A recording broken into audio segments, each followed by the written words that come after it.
Lorsque vous observez attentivement, vous remarquerez que de nombreux hommes se démènent pour capter l'attention des femmes. Ils inondent les messageries, enchaînent les sweeps à droite, et parfois implorent pour une chance de sortir du lot. Tout cela peut ressembler à une course effrénée où on tente tout, des dîners extravagants aux phrases d'accroche peu convaincantes. Cependant, dans cette marée d'efforts désespérés, il existe un groupe d'hommes qui se démarquent. Ce sont les hommes Sigma. Ces hommes indépendants ne suivent pas les règles du jeu classique.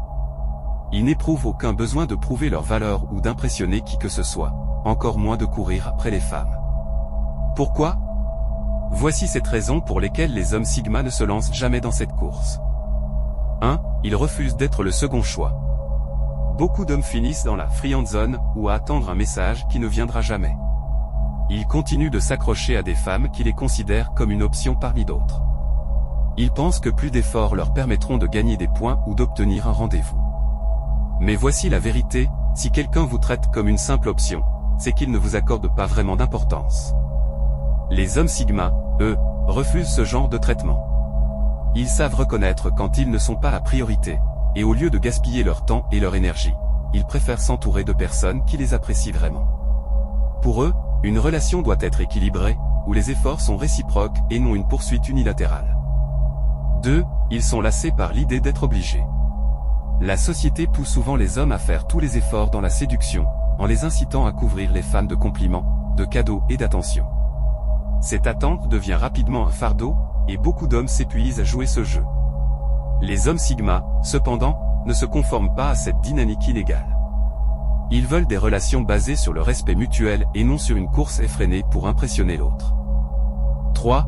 Ils ne croient pas à la poursuite des femmes. Pour un Sigma, l'idée même de devoir courir après une femme est absurde. Cela crée un déséquilibre qui donne l'impression que l'une des parties est désespérée. Ils préfèrent des relations où l'intérêt est mutuel et où chacun manifeste son engagement sans que l'autre n'ait à mendier de l'attention. La confiance en soi est attractive, et montrer que vous êtes prêt à partir si la situation ne vous convient pas vous rend encore plus séduisant. 4. Ils ne cherchent pas la validation. De nombreux hommes recherchent constamment la validation à travers l'attention des femmes, pensant que cela confirme leur valeur. Cependant, les hommes Sigma n'ont pas besoin de cette approbation. Leur estime de soi vient de l'intérieur. Ils savent qui ils sont et n'ont pas besoin de l'approbation de quelqu'un d'autre pour se sentir complet.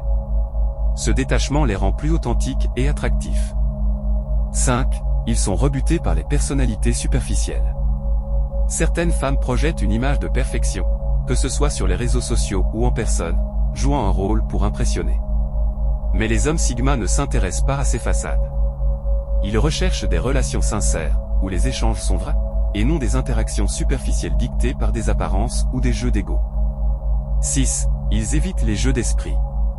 Les hommes Sigma n'ont aucune patience pour ceux qui jouent à « difficile à obtenir ». Pour eux, une relation doit être fluide, sans ces jeux d'esprit qui rendent la connexion artificielle et épuisante. Si une femme met constamment des obstacles ou envoie des signaux contradictoires, ils y voient un signe de manque de maturité et préfèrent se retirer plutôt que de s'investir dans des dynamiques toxiques. 7. Ils rejettent l'hypergamie.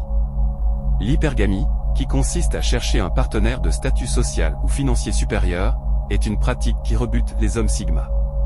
Ils souhaitent être appréciés pour leur personnalité et leur caractère, et non pour leur statut ou leurs biens matériels. Pour eux, les relations ne doivent pas être des transactions superficielles, mais plutôt des connexions sincères basées sur le respect et l'authenticité.